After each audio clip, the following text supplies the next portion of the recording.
Well, I'm here with two great guests, two individuals that I've had on my radio program on FM and AM. But I thought, in light of this week's events, in which the topic of critical race theory breached the discussion for the presidential debates, which is a very interesting moment in American history, to have this theory kind of enter the zeitgeist at the mainstream level.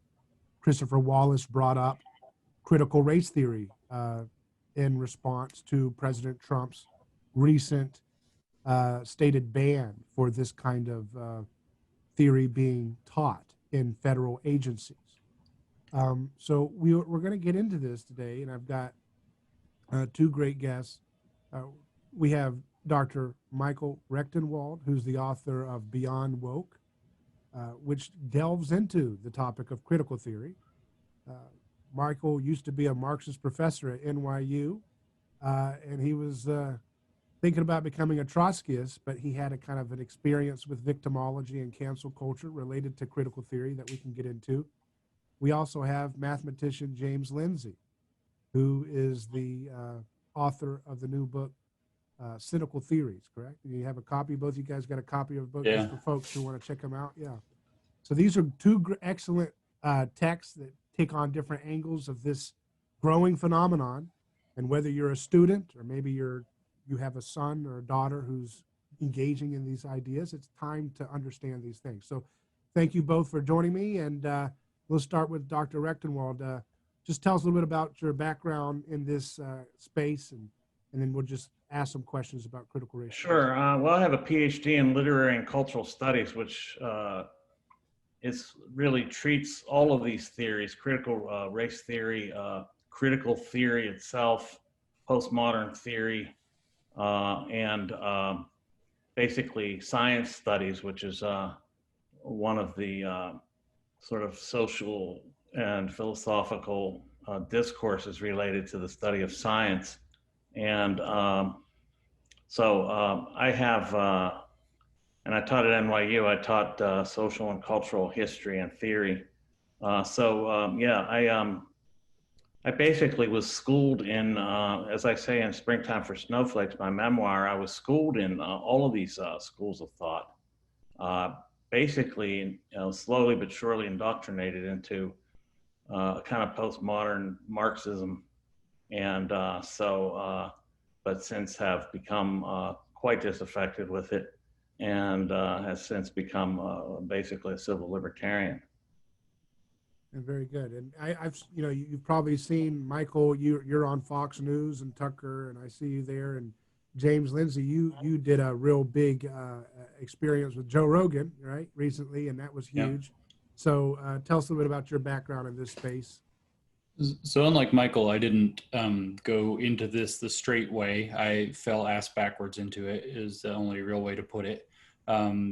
A few years ago, for a variety of reasons that mostly revolve around seeing my intellectual heroes getting bullied, I agreed with a colleague of mine, Peter Boghossian, to try to attempt a hoax on gender studies, which I guess we could consider a form of critical theory if we want to understand how it's done. And so we attempted an academic hoax.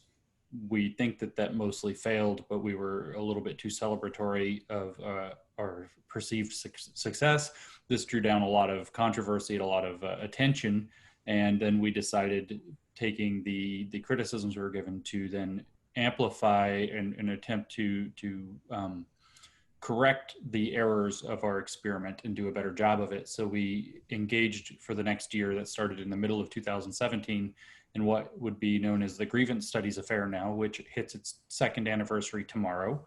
October 2nd, 2018, we came public with the fact that we had written a bevy of academic papers in the various critical identity studies, and had several of them accepted, including a rewrite of a chapter of Mein Kampf in Intersectional Feminism by a social work journal, among others. And that, of course, put us in the spotlight. We're also clearly getting to be quite well informed on the issue. We understood the scholarship well enough to get 7 papers published in a matter of a few months. Mm-hmm. At the academic level, we may have had a handful more had we had not been caught by the Wall Street Journal in the midst of our shenanigans.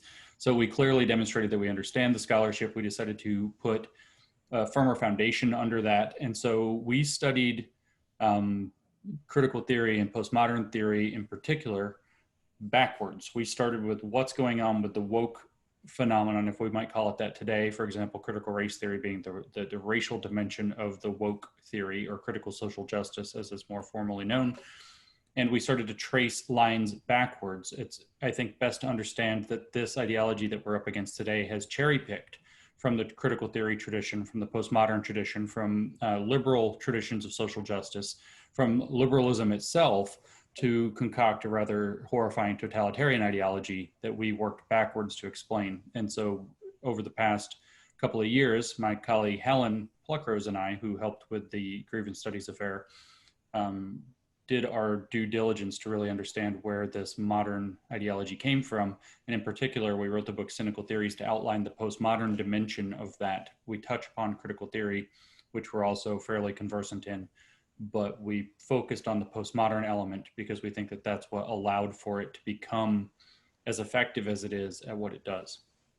So let's just kick things off where a lot of folks are learning for the first time when they watch this 70 million people debate, 70 million people watch this debate or so, and they're hearing Christopher Wallace, who is, comes from a high pedigree of journalistic prestige, and he says, he brings up this critical race theory in reference to, and we can get into a little bit of the background, but just kind of want to get right off the top of the discussion here. Christopher Wallace kind of framed it, and I don't have the full quote with me on hand, and we can fact check it if I get it wrong, but he basically said it's racial sensitivity training. So I just wanted to ask you guys, to start with Michael first, is critical race theory just racial sensitivity training? Well, I mean, critical race theory is, you might say it's the, theoretical undergirding of that, but it goes much further than sensitivity training. It goes into a whole panoply of discussion about what is race and what constitutes race and what makes up racism, and so it does derive out of the critical theory school, in that critical theorists suggested that the totality of the social order was oppressive, and that you had to use a negative dialectic to oppose those positive negativities, if you will, those positive impediments to liberation. And so it derives this sort of negative dialectic and brings it into the ambit of race. And rather than seeing race as like an aspect of society, as just simply a particular phenomenon of the social order, and particularly legal studies as well, it sees race as all determining. This is the key. It's something that determines the whole. It is not simply some sort of a facet of society. It is an all-determining totality that reaches into every aspect and informs all experience, including the experience of white people and non-racial others, if they would put it, or subalterns. So no, it's much more than that. It's much more thoroughgoing. And there's a couple things about it. One of them is that it sees race everywhere, that I've more or less said, but also that the whole social body and everybody's experiences are constructed around this whole idea of race. So that, you're experiencing, for example, all three of us are experiencing the property that is attendant upon being white. That is a kind of, I call it a kind of a credit card of whiteness that you can spend at will, according to critical race theory, that it looks invisible because you don't see the funds, but you can draw on them, and you draw on them at all times. And this is a disadvantage. This goes against the very idea of equity, right? So equality is not sufficient under this idea, and legal equality is not sufficient. In fact, critical race theory sees legal equality itself, this colorblind equality, as a form of oppression in its own right. It goes that far. And, so that this is where all these notions of like microaggressions come from. This kind of supposed attitudinal response of every white person to every black person in every situation. Everything is informed by race through and through. And so what critical race theory training does when it's implemented, it's they're not teaching this high theory. They're teaching basically the idea that the system is entirely racist. Every white person is necessarily racist, whether they know it or not. They harbor unconscious biases, and they act on them in almost inscrutable ways, such that even walking into a store and you don't see the black person in front of you in line for something, for example, all kinds of things. One of the inaugural essays in the field was about how dolls for children, dolls were more expensive for white people. The white dolls cost more than black dolls. So they saw this as a fact that black bodies were cheapened in society because black dolls on average cost less than white dolls. Whereas there's other explanations economically for that. They would say that any other explanation is racist, and it's part and parcel of the whole racist structure. Well, James, just kind of building on where Michael went with that.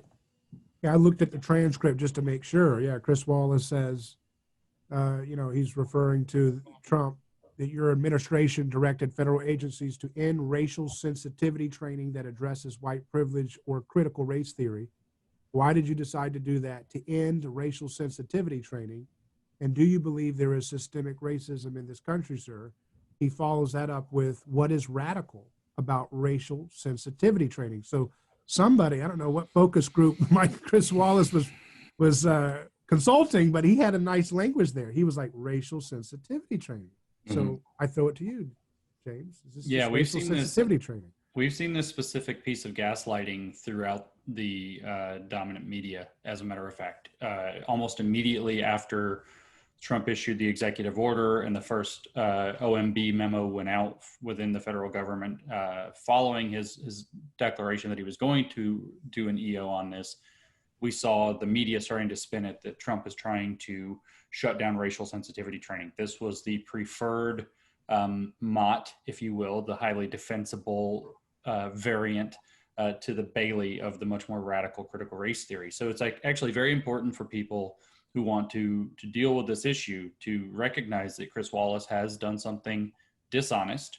He has claimed falsely that critical race theory, in fact, is even an approach to racial sensitivity training, which I think is incorrect. It is an approach to critical race theory sensitivity training. Is you either agree with the critical race theory or you're a racist, and therefore it makes you sensitive around the proclamations and dogmas of critical race theory, not around race.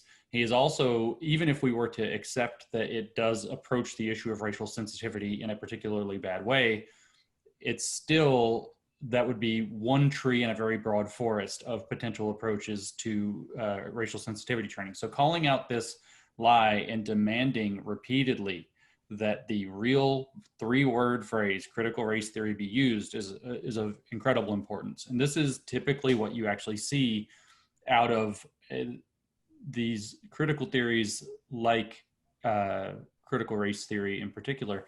They are very, very good at forwarding a very kind of benign or even beneficent tiny corner of what they purport to do, and claim that it's representative of the whole until people stop looking at them and stop scrutinizing them and stop holding their feet to the fire, at which point they continue to do this very radical view, which Michael described very well. It's a very totalizing view where, for example, critical race theory, its core assumptions were described by Michael quite well. If you read its core texts, like Critical Race Theory and Introduction by Delgado and Stefanczyk, you can see immediately that they are very nice for you, and they list their core assumptions, their core tenets. Different authors list different ones, but there's a lot of overlap. We summarize these in Cynical Theories in Chapter 5 for anybody who wants to see. We give 3 different examples. The overlap is considerable. And in all of them, we have the core assumption that's usually listed first. It's listed first in Delgado and Stefanczyk's Critical Race Theory Introduction, that racism is the ordinary state of affairs in society.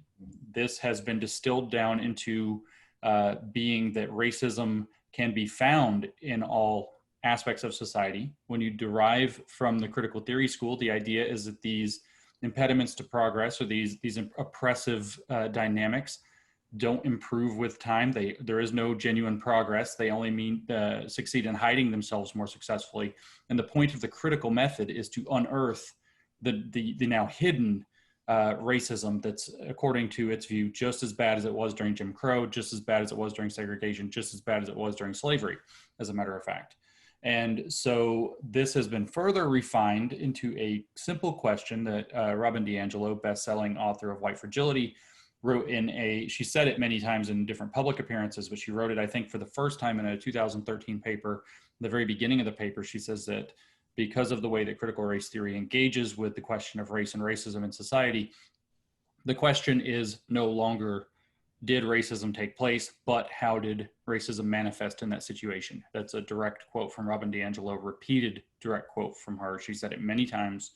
That is the dominant view in critical race theory, is that in all interactions, especially cross-racial ones, but in all phenomena, all social phenomena, all institutions, the law, the way that even our knowledge generating protocols and apparatuses and methodologies, in all regards, racism is present, and it is the job of the critical race theorists to look for it until they can find it and call it out to make it visible and enact social activism to try to overthrow it. Though you'll find when they start to say what to do about things, short of words like disrupt and dismantle, and then actions like giving critical race theorists administrative power, the details are a bit thin on the ground. They never quite really tell anybody what to do as a practical solution, except to give them the power. Don't worry. They're the ones who understand the problem. They're the only ones who understand the problem. And so for them, when they say racial sensitivity training is what critical race theory is about, they do not mean that in the way that any reasonable human being would understand it. They mean that such a reasonable person, human being by definition in critical race theory is also racist, because racism is the ordinary state of affairs in all human interactions. Yeah. So they mean, in fact, that you have extraordinary sensitivity to the tenets and dogmas and doctrines of critical race theory, and have adopted that lens on the world, your institution, your interactions, your relationships, and apply it to the fullest extent of your understanding, which should always, as again, Robin DiAngelo phrases it, should be always refined in, and this is a quote again, in a lifelong commitment to an ongoing process of self-reflection, self-critique, and social activism.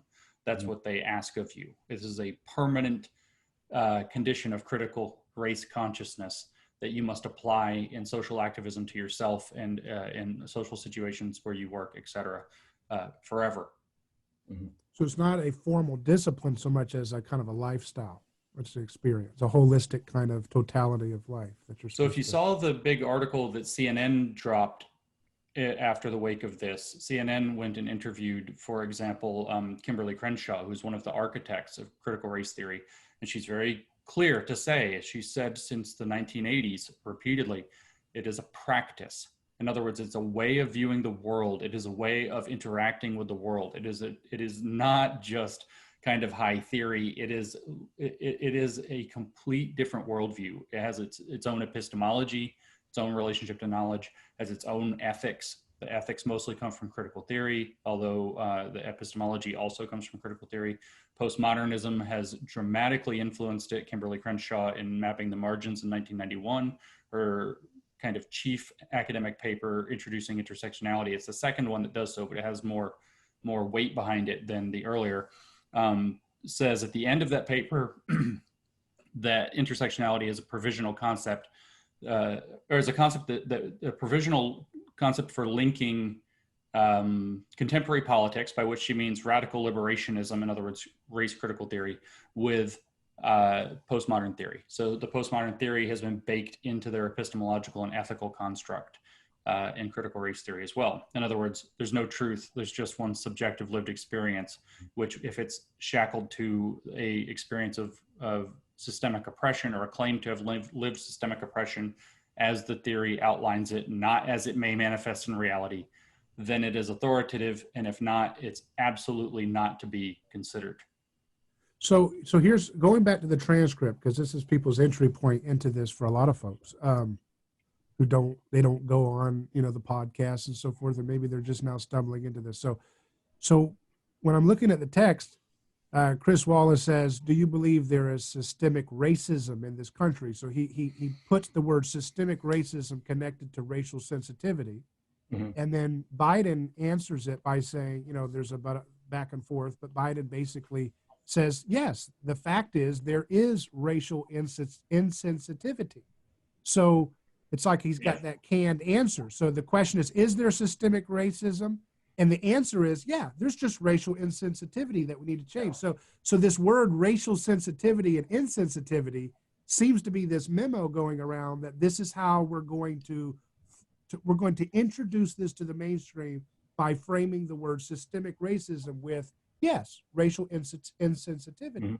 As if this is the way we're going to bring this into the mainstream with this loaded language.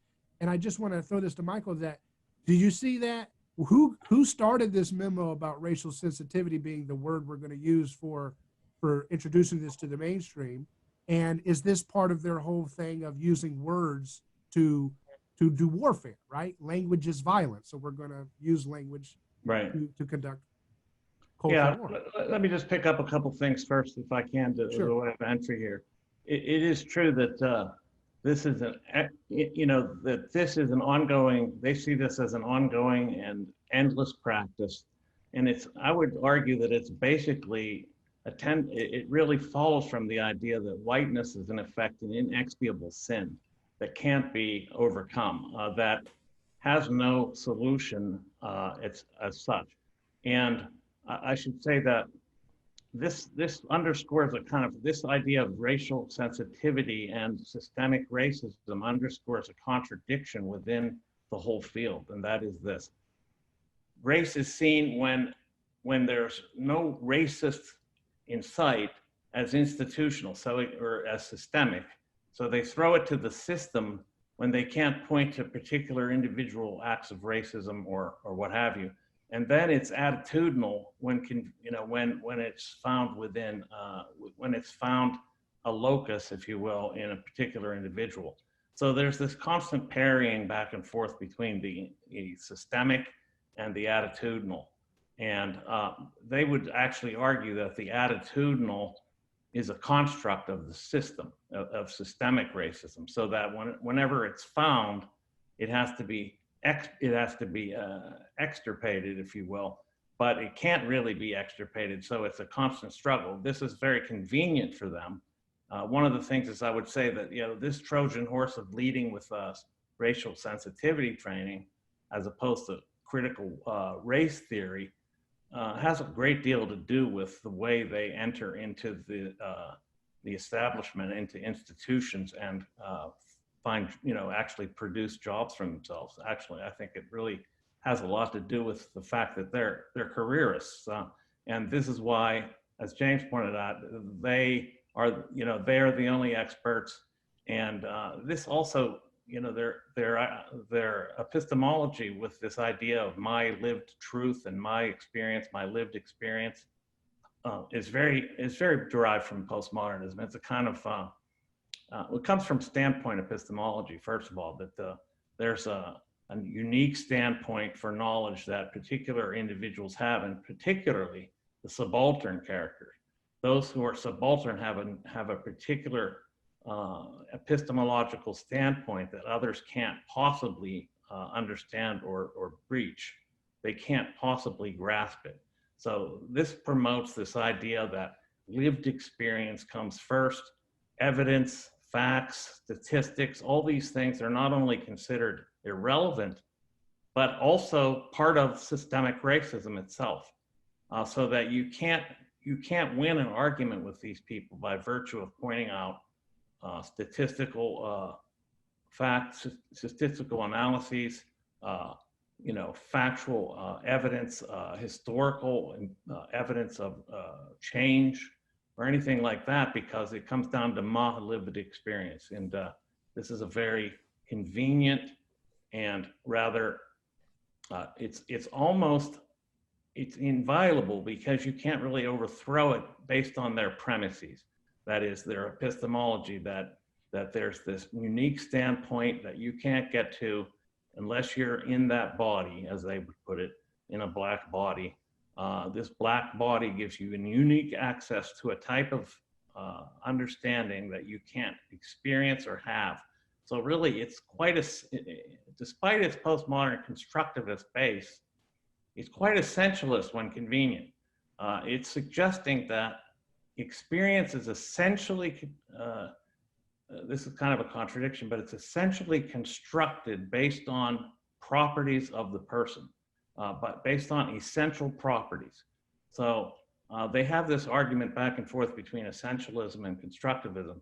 Essentialism is the idea that there is some essential properties of a person, and without which you're not part of a particular group or class. And so for that, the key one here is, of course, skin tone, skin color. Once you have that particular skin color, you have this essential property which allows you to have this particular unique standpoint, which can't be argued with on the basis of any evidence, because you can't experience my lived experience. And even suggesting that you understand it is part of the systemic racism as well. There's a insurmountable gap. Yeah, it's insurmountable because of the premises that they're positing in the first place. These premises of epistemological, I call it epistemological solipsism, because no one else can know your knowledge but you. Therefore, it can't be shared. It's utterly inaccessible to anyone else.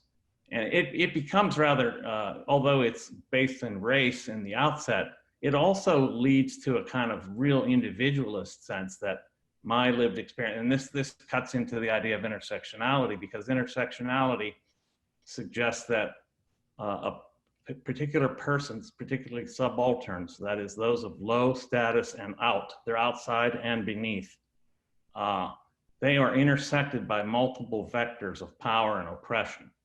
And therefore, this particular, the particular configurations of their oppression can almost become individual, because you could have so many categories of being oppressed. Some of them can be even completely self-constructed. Like, you could say, I'm a neurotype, such a neurotype, plus I'm black, plus I'm lesbian, plus I'm handicapped, plus I'm, and goes on to the point where you get this kind of isolation almost to the individual level. And you get points for each one of those? You get points, and this is why the,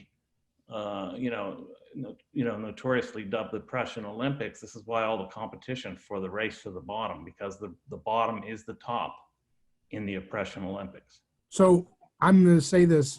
I mean, I want to know what you guys would think. What would happen if the right brought out, a pangender, Muslim, African-American, dwarf, disabled, like if they just stacked so many on, like what would they do with that? How could, I'm just curious how their frame would process that. Like a very articulate false Republican with like 7 of those things just stacked. That person has false consciousness. Yeah. So the way that they do the essentialism is that they don't say that a person has essentialism in who they happen to be. They say that the person has essentialism in their lived experience of happening to be that person. And so they claim that, say, critical race theory is the dimension with race. We could talk about all the others within the oppression Olympics. They see that the theory has worked its way toward the correct, authentic description of what lived experience of oppression in that racial or identity category happens to be. And so everybody who speaks in agreement with theory is speaking authentically to having that category, identity category. And everybody who disagrees with theory is speaking from a position of somehow being inauthentic. So I say that more carefully than just saying false consciousness, because there's also cynical self-interest. That's where you see people being called an Uncle Tom, for example. Mm-hmm. So the point would be that if you were to say, even if we just trotted out, we could use a very simple example of any of these black women that are speaking up very eloquently against critical race theory that are on the Republican side. They're immediately accused of either being sellouts, in other words, being race traitors of some kind, Uncle Toms, cynically self-interested, seeking white approval. These are all the kinds of phrases that they use, much nastier phrases for this as well, that are actually racial slurs we won't repeat. And then at the same time, if they are not that, if they want to be more charitable, they say, well, they've been indoctrinated by the system itself. They call this process of indoctrination socialization. So you hear the theorists come out and say things like, we are all socialized into a racist worldview. And so their belief would be that many people, and in fact, this is the core of their whole ideology, is that many people who suffer oppression have in fact been indoctrinated to accept their oppression, to accept the premises of their oppression. And it is the critical theorist's job to agitate them, to get them to see with a critical consciousness the realities of their oppression. So they have this concept of internalized oppression, which with race is internalized racism, where somebody essentially has a form of false consciousness that they're being, so they would say that somebody like this is actually repeating white supremacy because they've been misled to believe that that's the correct way of the world. So when you see these things like the African American History Museum at the Smithsonian putting out that white culture includes things like productivity and going to work on time and all of these things, these are different, habits that when they say that they can then say that if a black voice speaks on behalf of these, it doesn't matter that that person's black. That person is belying the true experience of oppression, and they therefore have a false consciousness and internalized oppression.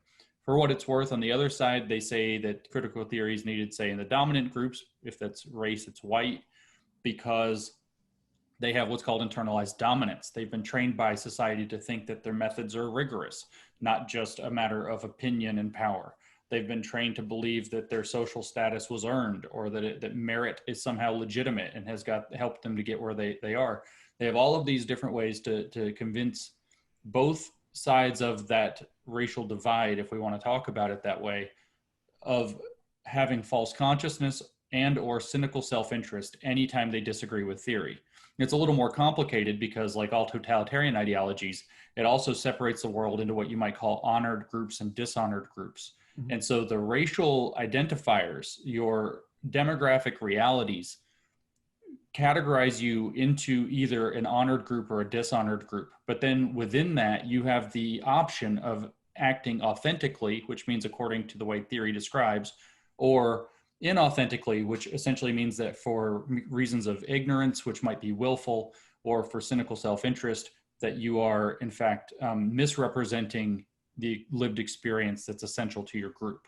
And so they dodge the essentialism accusation by making the lived experience of being a particular kind of person allegedly essential, and thus deterministic of life.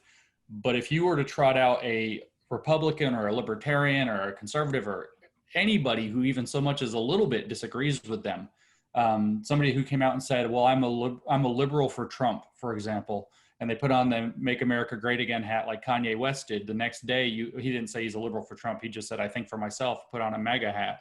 And then the next day or 2 days later, something Ta-Nehisi Coates comes out in the Atlantic and says he's no longer black.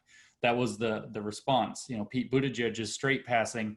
So there are articles that were genuinely published about him when he was running in the Democratic primary saying that he may sleep with men or be married to a man, but he's not really gay because he doesn't have the proper radical queer politics. And this is genuinely how they see the world. So you couldn't trot out. You can't overwhelm their game by putting transgender. It's just a token. In a very dwarfen, in a wheelchair, Muslim. It helps. Black. If you just stacked it with 100, would they be just like, whoa, sacred status? Let's look at it this way. It's kind of like a question, This is a bank from which the subject can draw, but they have to draw on it. Okay. And as James pointed out, they have to draw on it based on these particular tools. They have to draw on this toolkit, this critical race theory toolkit, in order to cash in on their subjectivity. If they don't do that, then they're basically leaving they're leaving it unused, and therefore they're disavowing their own experience. They're disavowing their own. So what's more sacred than all the external identity markers is the ideology. The ideology. It's fealty to the party. Okay. Yeah, you got to embrace the ideology. This is, in fact, when you see the treatment of people like Candace Owens or the president of the Heritage Foundation. These people are treated with more vitriol and hatred than even white males who disclaim this kind of theory, because they are actually they're traitors and to the greater extent based on your your phenotypical and other markers. If you don't live up to these markers or live down to them, however you might want to put it, then in fact you're more culpable than anybody, and therefore you'll get the vitriol. This is why you see Candace Owens called a white supremacist by Antifa members, for example. It reminds me of the trickster archetype from ancient mythology, where they treat him like a trickster, like you are an imposter, you're not real, and it makes them go wild. Like they have to do this. They have to disqualify these people, because if they don't, it represents a contradiction. It represents an undermining of their entire ethos, their entire MO. So these people have to be discredited roundly. They have to be completely denounced. And it's not based, their whole thing, because remember, Chris Wallace just said this was racial sensitivity, and all the media says that. But it's not just about, it's all about the ideology. It's not about actual results, is it? Because I always like to contrast how they treat Joe Biden versus like a Rand Paul. Rand Paul did more than Joe ever did to end wars that are occupying people of color. So if you're against imperialistic type ideas, then you would want to go with Rand over Biden. Biden bombs people of color. Rand wants to stop bombing people of color. Biden, wrote the crime bill. Rand wants to get rid of the drug war in a lot of ways. So you look at that, you say, wait a second, if you get this guy's stuff, you're going to have less people of color in prison, less people of color, militarily occupied around the world. With this guy, you get more of that. But for them, because Biden is allied with critical theorists, therefore he gets a pass from the violence. Is that how that's more or less it? Yeah. The facts of the matter don't matter at all. All that matters really is fealty to the ideology. Your actual demographic characteristics even are secondary. You can kind of think of them as like power-ups. So if you are a Black person, you who disagrees with critical theory, you're, as Michael said, not only are you just going to be discounted, you're actually going to be attacked as a traitor to your race.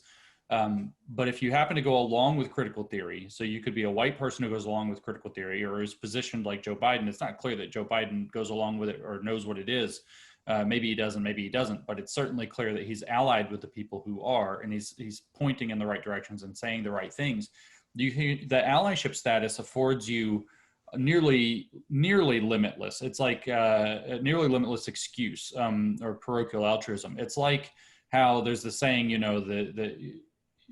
I don't remember how it's all constructed, but it's a very nice saying where the gist is that I get to make fun of my brother, but nobody outside of my house gets to make fun of my brother. Now, so you have somebody like Joe Biden is never going to have honored status, but he can have this preferential treatment under allyship. But if then you had a Black person or a person of color or a woman of color, or especially a lesbian woman of color or a queer person of color, which is lesbians are kind of on the outs right now, then you would be able to cash in on those identity statuses and therefore your honored group status and amplify the strength of your message. So Joe can only ever be an ally, but Rand Paul doesn't matter. He could be Black. He could be the whole suite of characteristics that you could imagine, but his ideology is not concurrent with critical race theory. You say, oh, well, it has some of the similar goals, reducing criminality, criminal incarceration, for example, of people of color. But that doesn't matter because they are utterly concerned about the ideology being installed, and somebody who's going to resist that for individual freedom is now the worst kind of person holding up the status quo. So Rand Paul's, it has nothing to do with any of that. You are framing this correctly. It is 100% about fealty to the ideology, and then you kind of get power-ups by having the right honored group statuses. So it's kind of like a Gnostic religion where you can line up and say, excuse me, if you get, I'm just using these characters. No, this is true. This is true. But if you get Rand, you're going to have less people of color in prison versus Biden. If you get Rand, you're going to have less wars where Yemeni children are starved because he doesn't want to be over there. Biden's okay with, they don't care about flesh and body. They don't care about flesh and blood bodies, do they? They care about the idea above all, right? There's an even starker contrast between Trump and Obama. Right. Obama did nothing, tangible as far as we can say about the status of Black people in America. And in fact, drone bombed a teenage boy in the Middle East, a Black Yeah. American citizen. Yeah. 16-year-old person of color. Yeah. Yeah. So I mean, there's no, but he had a sufficient fealty, although he wasn't parading it around too much. It was clear that he had fealty to the ideology. He made statements that were, say, reverse dog whistles, if you will, that would indicate that. But he didn't tout it in a very explicit way. But he made it pretty clear that he did buy in. But furthermore, he was able to cash in on his Blackness, and it didn't matter whether his policies were actually beneficial to Black people or not. And I would argue that Trump's have been more so, at least in terms of economics, at least up until the pandemic. Would you say, I want to get you guys to comment quickly on this, because I'm thinking about when you're going to Thanksgiving, with your family members or your sons and daughters or your fellow students on campus, when they're thinking about these ideas, can you believe in something called systemic racial injustice and not believe in critical race theory? You see what I mean? I would say genuinely that critical race theory is the study of systemic racism. So they are very much so unified as one kind of concept. In fact, as Michael kind of pointed out earlier, the systemic racism is the name for racism when you don't know where it is. But even calling it racism is already giving it too much credit. The reality is, if you just look at even what they say, how do you know when systemic racism is present? You just go to their literature, go to their arguments. How do you know? It's when racial inequities of certain kinds occur, but not other kinds. For example, that East Asians in the United States outperform white people does not count financially and academically. That does not count. But that white people and East Asians outperform Black people and certain demographics within the Hispanic community. And when I say Black people, I have to exclude Nigerian immigrants, of course, because they outperform African Americans as kind of the capitalized, politically Black that Nicole Hannah-Jones referred to groups and the people that they claim to speak for.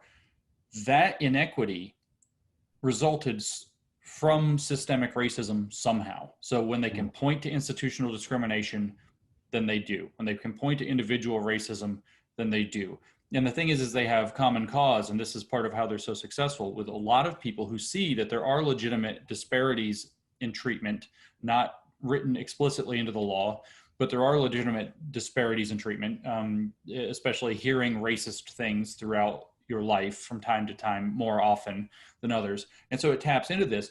But when they cannot find the locus, then it's the system of racism. It's this vague socialization where people have certain, as we often hear, unconscious or implicit attitudes that they don't even realize they're acting upon, that must be cumulatively adding up in some kind of very undetectable way that lead to these differences. The most stark way to understand this, of course, was not to talk about systemic racism, and this is because of the nature of the public conversation, but rather the wealth gap, or the gender income gap that's been made so much hay out of. And when you start to actually control for all the variables and you start to put things on equal footing and you actually start to do a very rigorous analysis rather than a very superficial analysis, this so-called 77 cents on the dollar or 72 or whatever the number happens to be, evaporates to less than a couple of cents. There may actually be some either unexplained or genuinely discriminatory pieces to that puzzle. But when you control for all the variables, most of it vanishes.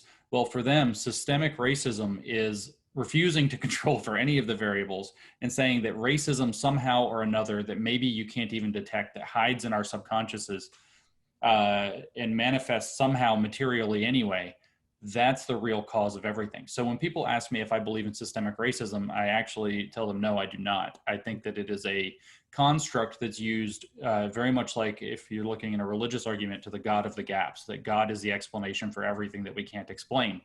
So systemic racism is the explanation for all of the inequities of a certain type, but not others, that occur racially when they don't have other adequate explanations. Or if I decide to be cheeky, I point out, well, you are correct, though, that I wouldn't call it systemic racism, but there's institutional racism, and all these failed progressive policies that have tried to help Black people have contributed more to these inequitable outcomes than almost anything in the past 50 years. If we go before the Civil Rights Act, I grant you that. We were genuinely largely a white supremacist society before 1964, legally even. Fine, I grant you that, but that is also 50 more years ago. So we need to kind of, update the files a little bit, if you will.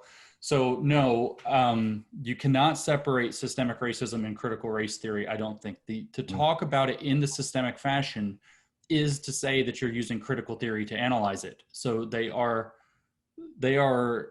similar things, but if you want to have that conversation at home, getting into this theory is just going to confuse people and upset people. You really just have to point out that systemic racism is the name of the cause for all unexplained inequities of certain types, but not others. So it's a very double standard kind of construction. Yeah, I would say that that systemic racism is the object of knowledge for critical race theory. It's what they actually study.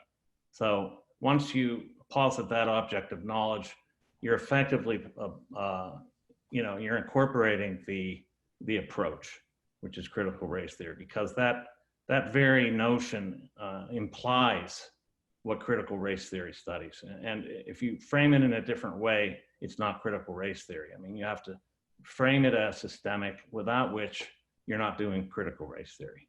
How about they say this explicitly too, by the way, David. They really do. They say this explicitly, that when you have somebody stand up, I think they very frequently cite Ben Shapiro on this, stand up and say something like, I'm as against racism as anybody, but you have to show me where it is, and then we'll fight it. If it's in the institution, let's fix it. If it's in the individual, let's intervene upon it.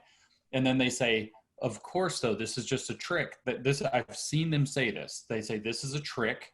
They're saying that critical race theory is the study of systemic racism, even when no institutions and no individuals are racist in any way whatsoever, either in act or belief, but that there are still inequitable outcomes. And so the system is everything outside of that. And so when you say you have to show me where the racism is actually occurring, then you're actually taking critical race theory off the table, and, as they say, committing a category mistake.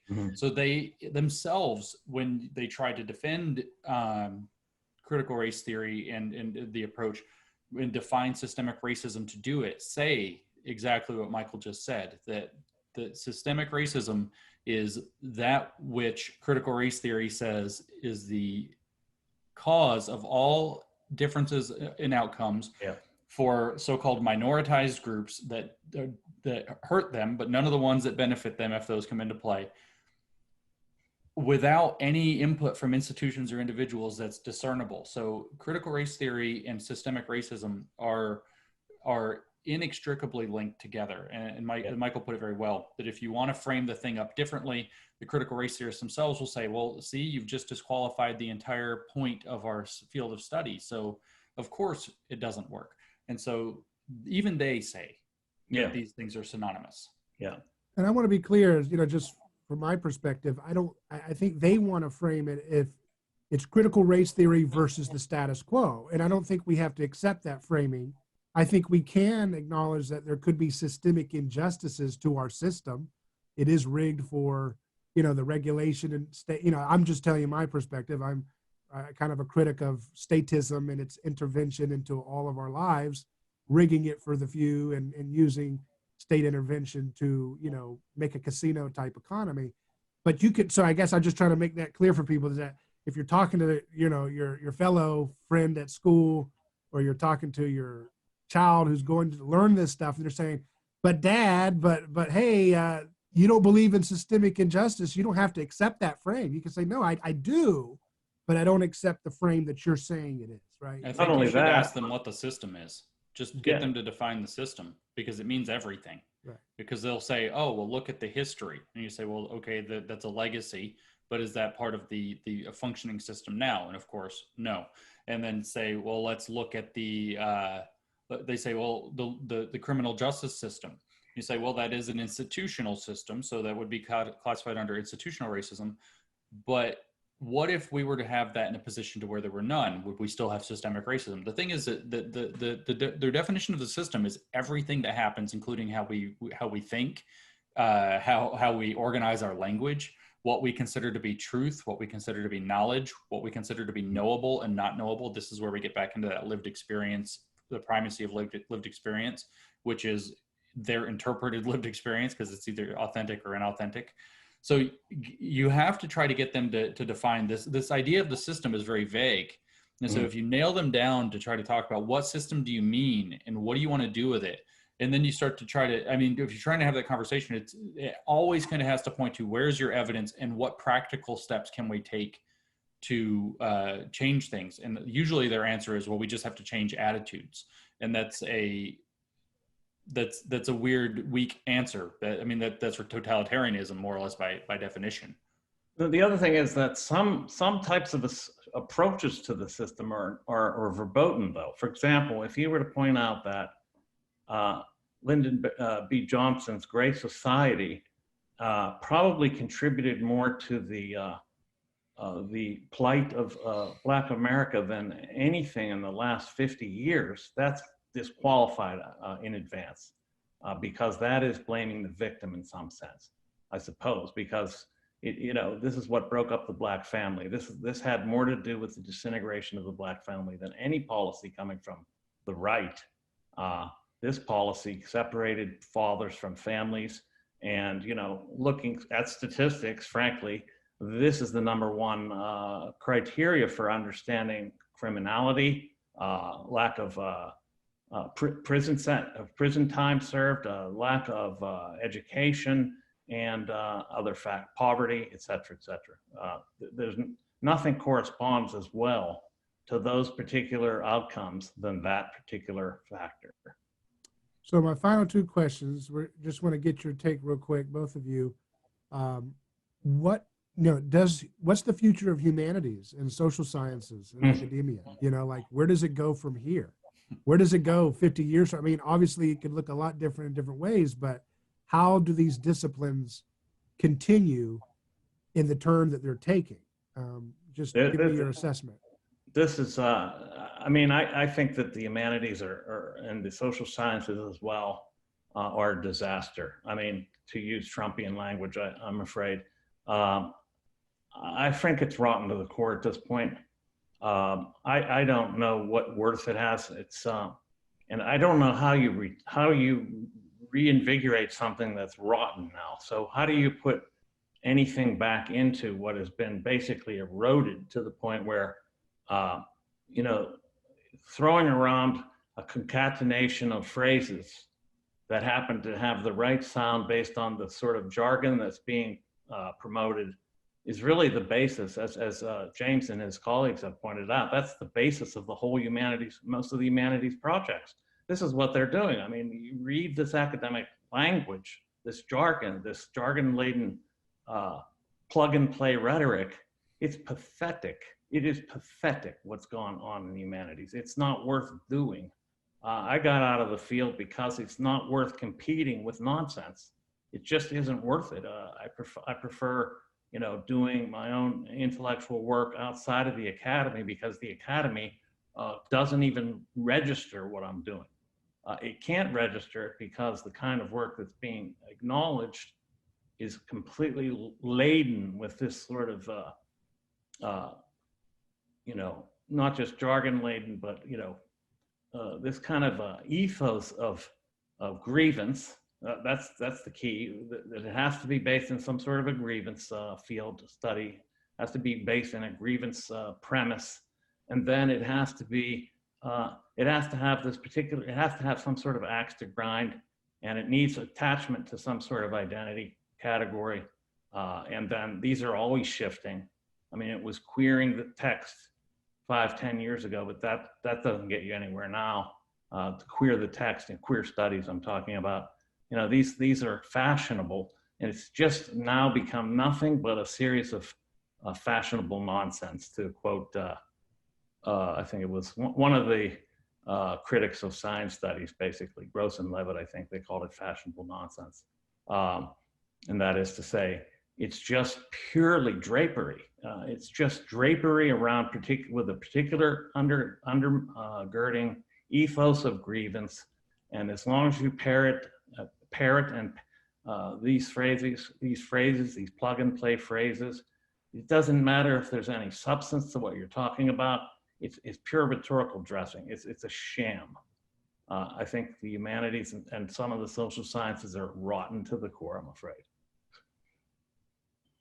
I would love to hear James's view on this. Yeah, I don't think you want to turn to me for optimism on this. My first, just to be completely, I know it's a bit coarse, but to be completely frank, when you were asking the question, David, the first thing I thought was in the toilet. Where do they go from here? Into the toilet. Yeah. That's more or less the short answer of it.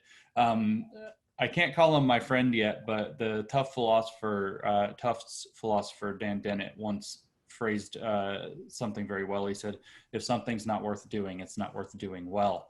And at this point, I'm actually grieved for the humanities. I think that there is much value in bringing out the human in our different disciplines and even in interdisciplinary studies to find the human in disciplines that most people don't think it is to be found in, like physics or mathematics. Yeah. I think that there's even more value to be had to dig into the humanity that we see typically in what we associate with the humanities, which is, literature and analysis of art. And I think that this particular set of critical approaches to the humanities have, as Michael said, completely rotted it out. There is no humanity left. There is only this attempt to look high-minded and academic and fashionable and frankly bourgeois as possible. Yeah, you've got, it's very Emperor's New Clothes level bourgeois, so fine and so fancy that there's literally nothing there. So I don't see that the humanities as they exist have a positive future whatsoever. I do, however, think that we have a very vibrant new access to build different institutions. So I believe the institutional humanities are in an institution that's luckily also crumbling at the exact moment that they've become fully corrupt. This also applies not to all, but to much of the social sciences, which need a tremendous reckoning.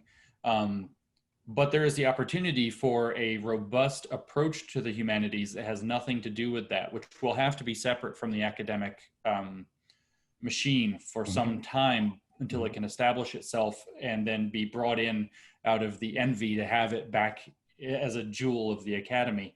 This can arise from the outside. So people outside of the academy need to start doing humanities in the sense of evoking the human and helping find the human in that set of activities that we normally associate with the humanities and with all human activity, and to promote the positive, not necessarily critical sides of that, and dig into that and kind of bring that back to life.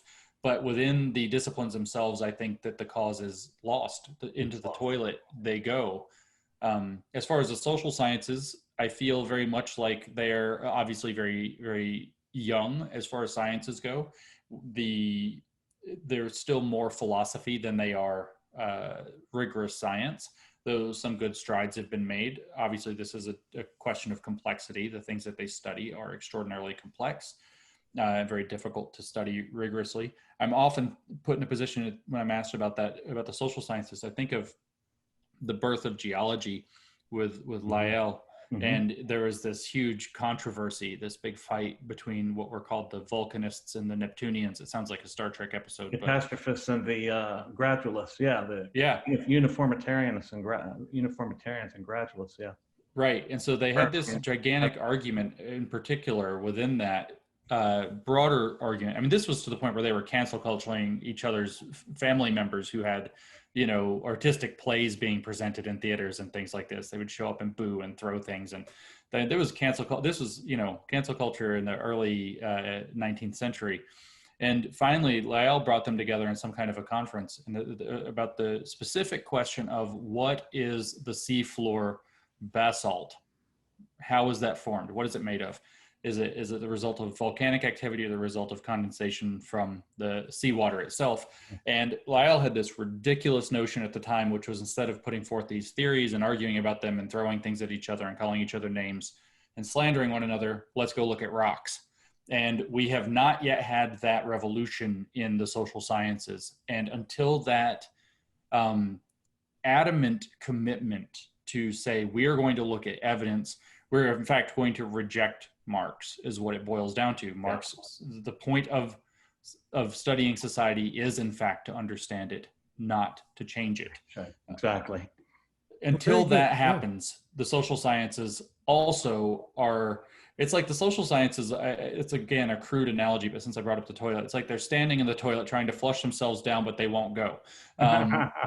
And they need to just get out of the pot, basically, and get rigorous.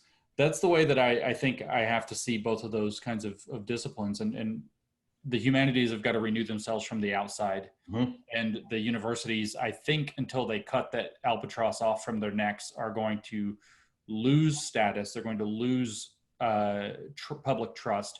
And they're going to continue to watch what is definitely happening, which is that these activists pretending to be humanities scholars are going to continue to infect other fields and even into the hard sciences and undermine those.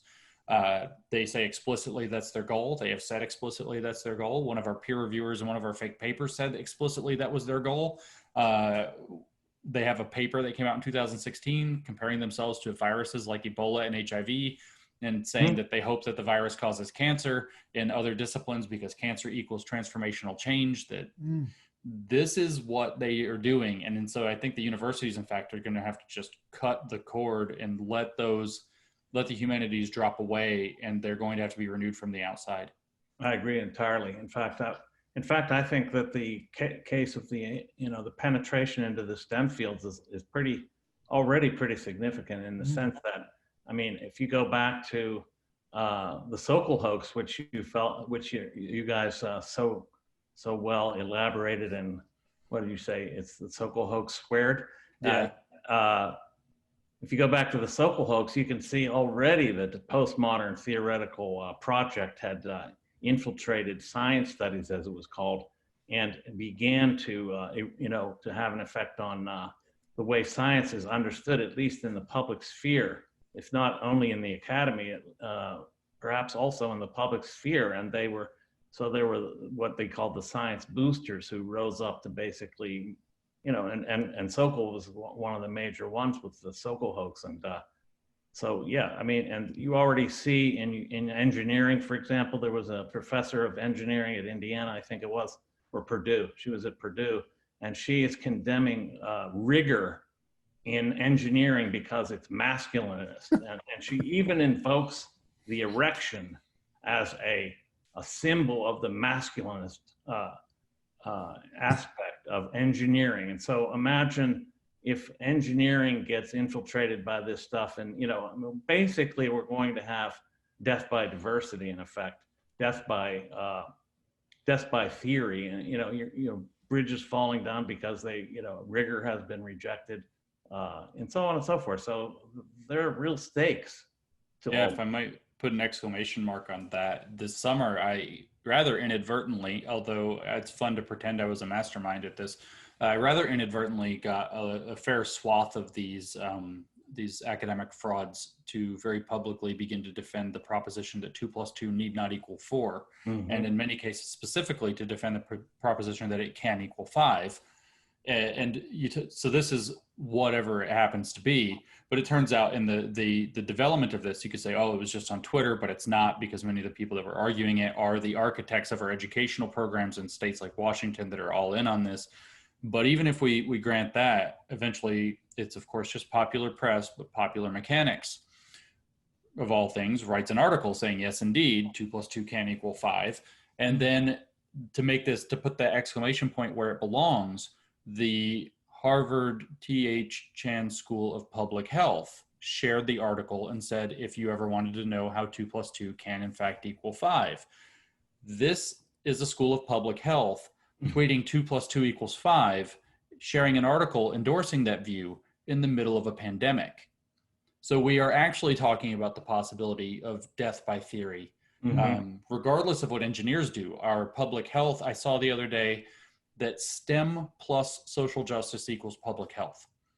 And so social justice here being critical theories of social justice, as a matter of fact. And so we now have our public health, which of course is not quite a science, our public health field, and then dipping deeply into medicine. Look at the leading medical journals, New England Journal of Medicine, The Lancet, Cell. They are all publishing articles on this in every issue now. These critical theory articles, critical theory of medicine now is mainstreaming in top medical journals. We have schools of public health openly saying things like that epidemiology needs to be using things like specifically critical race theory. Epidemiologist, I forget where she is, Boston University or something like that, had a whole presentation about that received quite a bit of support from fellow epidemiologists, that critical race theory is a necessary component now of epidemiology. And again, we're in a pandemic that is literally killing hundreds of thousands of Americans. Yeah. And it's probably in physics too, they're probably saying gravity is racist and so forth at this point. But the way that it usually goes in physics and mathematics is that they say that it's clear that the community is filled with racism and sexism that creates biases, which then in turn affects what questions are asked and who determines what right answers are. But even more than they say that the underlying premises of the fields themselves, this is where you see the erection thing in engineering, the underlying premises of the field themselves must inform that community somehow. So the underlying premises of the field have to be changed. I don't know that people would go quite as far as saying that gravity doesn't, I mean, that it holds people down. I mean, you could go there very easily. Foucault's whole point was that, scientific power, biopower, as he often referred to it, has the habit of, or believing in scientific discourses has the habit of constraining potentialities of being, as he put them. And so gravity definitely constrains your potential. I mean, I had a friend when I was in high school who's like neighborhood kid. I don't know that he was my friend. I barely knew him, but he ended up taking PCP and he unconstrained his potentialities of being rather significantly, ended up jumping off his roof and breaking both legs because gravity didn't care about his potentialities of being unconstrained. So they may go that far, they may not, but usually it's that they want to dig at the premises, and the goal, like we talked about earlier, is just to find excuses to install themselves in positions of cultural production, power, and influence. Well, gentlemen, it's been a pleasure talking to you, and I want to leave just with one quick note from both of you. Is there any intellectual project or theory that you're seeing, maybe it's been in the past or it's coming up now, that you think could be an intellectual counterweight to scratch the itch for both a theoretical framework for justice as well as just a more rigorous approach to the questions that are being raised by this space? I'll tell you, my candidate I'm hoping for, I think mimetic theory by René Girard has a promise. Right. I don't know, René Girard ironically unleashed a lot of the French postmodern thinkers into North America in his famous Johns Hopkins University event where he brought in a lot of the folks and kind of introduced them to the American academia, and they took off a lot faster than anybody thought, I guess. But I mean, that's just my opinion. Perhaps there's an intellectual project that you guys can shed light on so people have something to. Well, something is going, in order to not look regressive, because this is all seen as the leading edge of academia. So in order to not look like some sort of retrograde movement, whatever it is, has to sort of surmount postmodern theory, has to surmount critical theory. It can't just ignore it. It has to overcome it, right? So it can't be some sort of return back to some sort of modernism. So I've actually posed this very question, and I was about to put an anthology together where various scholars were going to propose alternatives, and one of them is metamodernism, which takes into consideration at least some of the observations or propositions of postmodernism, but overcomes them entirely. That is a possibility, but like I said, it must be something that sublates, if you will, to use a Marxian term, or a often used term under Marxism, that is, it both absorbs and overthrows at the same time, because otherwise it's going to look, like retrenchment, and that won't work. Simply from the standpoint that there's the progress narrative that underlies all of this idea that there is some sort of this is the leading edge. And this is why these theories come out of the highest echelons of academia first. For example, postmodern theory first was instituted at Yale in the United States, in the English department there. Or deconstruction in particular. So it has to be something that doesn't look rearguard, I would say. And it has to have a sort of, and that is not to say that it should strictly be fashion based on fashion, but it has to not, if not incorporate, it must deal with these questions. It must deal with them and overcome them. Sure. Yeah. I think in different domains, there are different things to talk about with regard to this. I generally agree with what Michael said. I don't know what the exact theory going forward is, and I don't know that it's actually been articulated yet. I'm familiar slightly with metamodernism, but I wouldn't say that I'm well versed in it, so I can't speak specifically to that.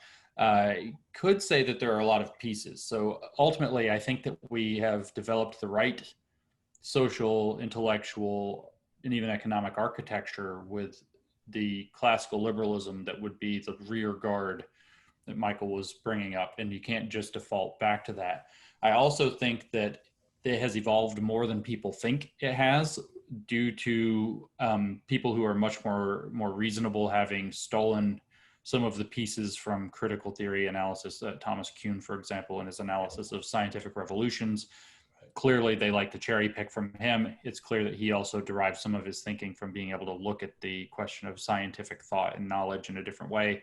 That's, I think, to the best, I think it's been the best articulated kind of in its maturity by Stephen Hawking before he died, with Leonard Mlodinow. And they put it in their popular book, The Grand Design, 2012, and they call it model dependent realism. So as far as the philosophy of science goes, we have a recognition that there is a barrier between strict kind of modernist, positivist, objective reality, in the sense that the model itself is a socially constructed entity, but that we don't have to throw the realism out to accept that fact.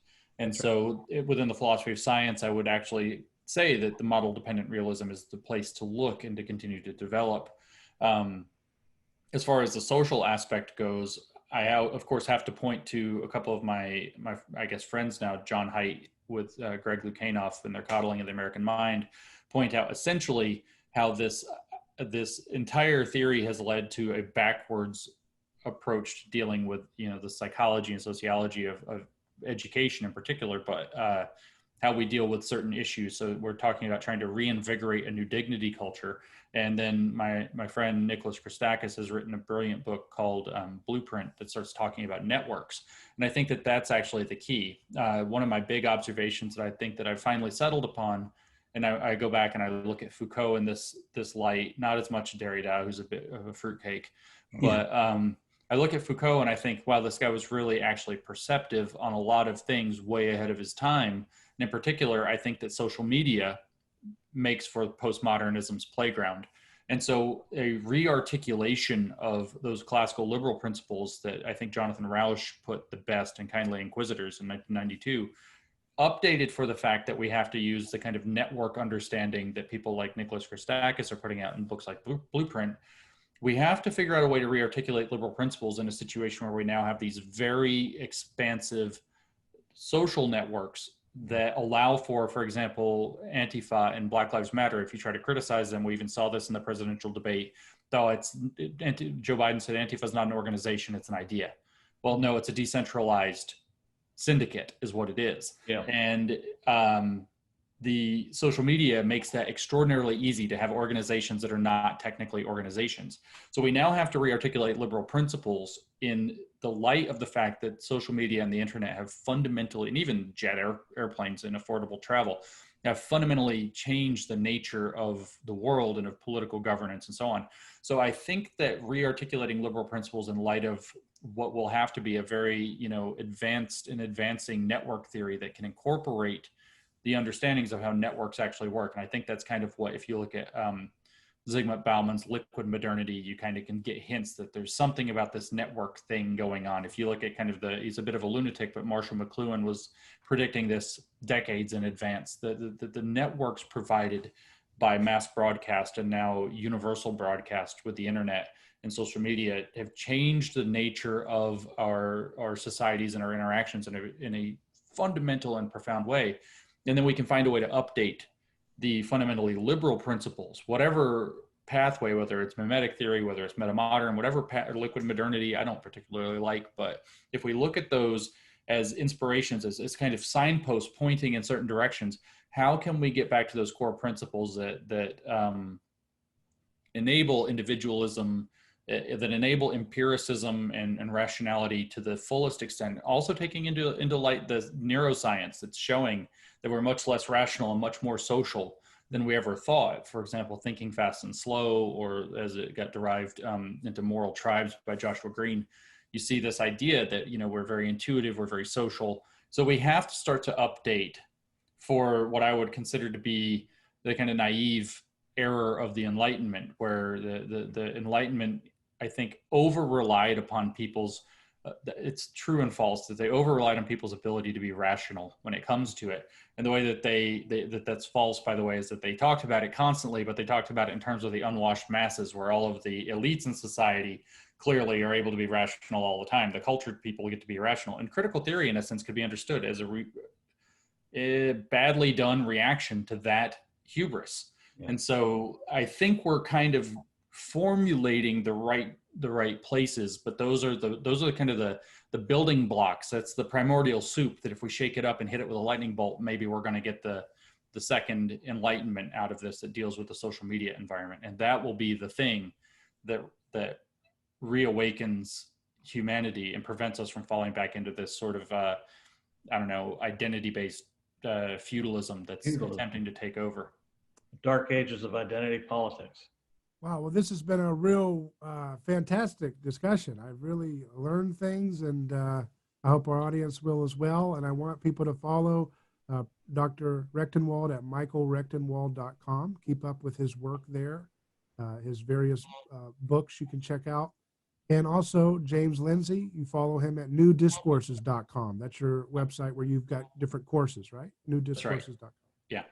Well, very good. Thanks a lot, guys, for joining me. It's been a pleasure. Thanks for having us. Yeah, thanks.